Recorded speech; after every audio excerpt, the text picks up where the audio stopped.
Bonjour et bienvenue dans Parlons vrai, parlons Bible. Nous allons continuer sur notre série L'appel de Dieu, lorsque Dieu appelle. Et là, c'est la deuxième vidéo. Dans la première vidéo, nous avons vu l'appel de Moïse au buisson ardent. On est dans Exode chapitre 3. Dieu l'appelle et lui confie une mission. Mais Moïse face à la grandeur de cette tâche, Moïse va commencer à émettre des objections pour ne pas y aller. Premièrement, il va dire à Dieu, qui suis-je pour que tu m'envoies là-bas? Ensuite, il va dire à Dieu, je ne te connais pas, c'est quoi ton nom? Quand je vais aller là-bas, les gens vont me dire, qui t'a envoyé? Et je ne saurais pas quoi dire. Après, il va dire à Dieu, mais les gens ne me croiront pas. Personne ne va me croire. Et pour finir, il va dire encore, je ne sais pas parler, j'ai un handicap, j'ai la bouche embarrassée, etc. Et pour finir, il va carrément dire à Dieu, envoie quelqu'un d'autre, je ne veux pas y aller. Et si on était amis avec Moïse, peut-être qu'on aurait encouragé Moïse, on aurait dit à Moïse, oh Moïse, ne t'inquiète pas, tu vas voir, tu vas y arriver, tu es fort, tu es courageux, tu es quelqu'un, tu es intelligent, etc., etc. Mais Dieu n'a pas du tout fait cela. Face aux objections de Moïse, on va regarder ensemble comment Dieu va réagir. Alors, pour la première objection de Moïse, Moïse dit à Dieu, qui suis-je pour que tu m'envoies? Et là, on aurait cru que Dieu allait lui dire, mais tu sais, je t'ai créé, j'ai mis en toi beaucoup de potentiel, tu es ci, tu es extraordinaire. Mais Dieu ne dit pas ça. Il lui dit simplement, je serai avec toi. Je serai avec toi. Moïse est en train de se regarder et Dieu l'invite à le regarder lui. Le Seigneur est en train de dire, Moïse, ce qui compte, ce n'est pas qui tu es, mais c'est qui t'accompagne. Ce qui compte, ce n'est pas qui toi tu es, mais c'est qui moi je suis, celui qui t'envoie. Deuxième objection de Moïse, Moïse va dire, mais c'est quoi ton nom? Quand je vais aller là-bas, on va me dire qui m'a envoyé, qu'est-ce que je vais dire? Et Dieu va révéler son nom. Il va dire, je suis celui qui suis. Et il dira, quand tu iras là-bas, tu diras, je suis m'a envoyé. Tel est mon nom. Et je reviendrai dans une troisième vidéo sur le nom de Dieu, le nom que Dieu a révélé à Moïse. Et si Moïse avait bien compris, avec la première et la deuxième réponse de Dieu, Moïse aurait dû s'arrêter là. Mais Moïse a continué. Il dit encore, mais on ne va pas me croire. Je ne serai pas crédible, personne ne voudra m'écouter. Et qu'est-ce que Dieu va faire? Dieu va lui donner 3 signes. Le bâton qui va se transformer en serpent, la lèpre qui va apparaître et guérir, l'eau qui sera transformée en sang. Et Dieu va lui dire, ils vont te croire. Avec ces 3 signes, ils vont te croire.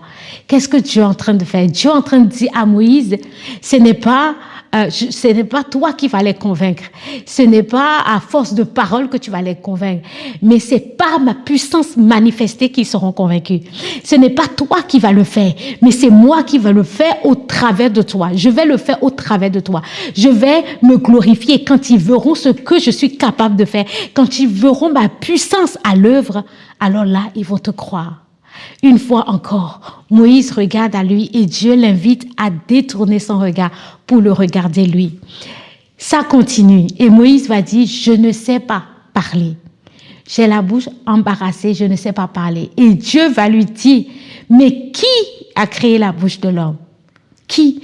Par là, Dieu est en train de lui dire, mais je suis le créateur. Je qualifie qui je veux. Je fais parler qui je veux. Je rends muet qui je veux. Je rends sourd qui je veux. Je suis celui qui suis. Je suis le je suis, que Moïse n'avait pas compris. Chaque fois, à chaque objection, on voit que Moïse se regarde. Il est focalisé sur lui-même. Et comme il est focalisé sur lui-même, bien évidemment, il ne voit que ses limites. Et Dieu l'invite à le regarder, lui qui est infini et illimité. Pour finir, Moïse va dire, ah, c'est bon, envoie quelqu'un d'autre. Et là, la Bible nous dit que la colère de Dieu s'enflamma. Mais malgré que la colère de Dieu s'est enflammée, Dieu ne l'a pas rejeté. Il a trouvé une solution. Il lui a donné son frère Aaron pour l'accompagner. Alors peut-être que toi aussi, tu as passé toute ta vie ou beaucoup d'années à dire non à Dieu. Tu as passé beaucoup d'années à avancer des objections, mais je ne peux pas parce que si, parce que ça, parce que j'ai un handicap, parce que je suis pauvre, parce que j'ai pas d'argent, parce que je sais pas parler, parce que. Et le Seigneur, par mon message, je viens te dire aujourd'hui que ce n'est pas encore trop tard. ce n'est pas encore trop tard. Tu peux encore dire oui. Il te suffit de changer de perspective. Il te suffit de rediriger ton regard vers Dieu. Arrête de regarder à toi-même. Si tu te regardes, tu vas voir tes limites parce que tes limites sont réelles. Tu es un être humain limité. Mais celui qui t'envoie est illimité. Un jour, j'ai lu dans un livre, je ne me rappelle plus quel livre, où un pasteur, il disait, si Dieu te dit de foncer dans un mur, ta responsabilité à toi, c'est de foncer dans le mur et la responsabilité de Dieu, c'est de déplacer le mur. Tu dois faire confiance à celui qui t'envoie, à ce Dieu qui s'est révélé à Moïse, nous allons le voir. Et pour finir cette vidéo, je voudrais attirer votre attention sur quelque chose. Dans le chapitre 4, au verset 2, Dieu va demander, lorsque Moïse va dire, ils ne vont pas me croire. Dieu demande à Moïse, qu'est-ce que tu as dans la main? Et Moïse va répondre, un bâton. Et Dieu va lui dire, jette le bâton. Il va jeter le bâton et le bâton va se transformer en serpent, etc. Et à la fin, chapitre 4 au verset 20, lorsque Moïse décide de partir avec sa famille, la Bible nous dit que dans la main de Moïse, il y avait le bâton de Dieu, la verge de Dieu. Au début, Moïse n'avait qu'un simple bâton de berger. Mais à la fin, la Bible nous dit que ce bâton, c'est devenu la verge de Dieu. Lorsque Dieu t'appelle, il ne veut pas que tu donnes quelque chose que tu n'as pas. Mais il veut prendre ce que tu as et le transformer pour quelque chose, pour le rendre glorieux. Il veut se glorifier au travers de ce que tu as. Moïse est parti, il n'est pas parti les mains vides. Ce qu'il avait, Dieu a pris et Dieu l'a transformé.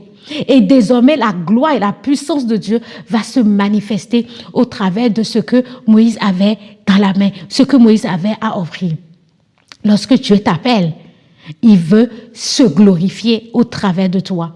Ce que tu as, le peu que tu as, il va prendre, il va transformer et cela va devenir l'objet de sa gloire. Si Dieu t'appelle, aie confiance. Arrête d'avoir peur. Il ne s'agit pas de toi. Il s'agit de lui.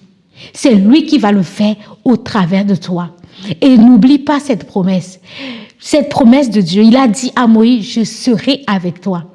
Et cette promesse, cette même phrase, Dieu va répéter cela à Jérémie, à Gédéon et même aux disciples. À Gédéon, il va lui dire, je serai avec toi. À Jérémie, il dira, je serai avec toi. Et juste après avoir envoyé les disciples à aller proclamer l'évangile, il va leur dire, et moi, je serai avec vous jusqu'à la fin des temps. Ne regarde pas à tes limites. Regarde à celui qui t'a appelé. Il est avec toi et il est tout puissant. Rendez-vous dans la 3e vidéo pour voir ensemble le nom de Dieu.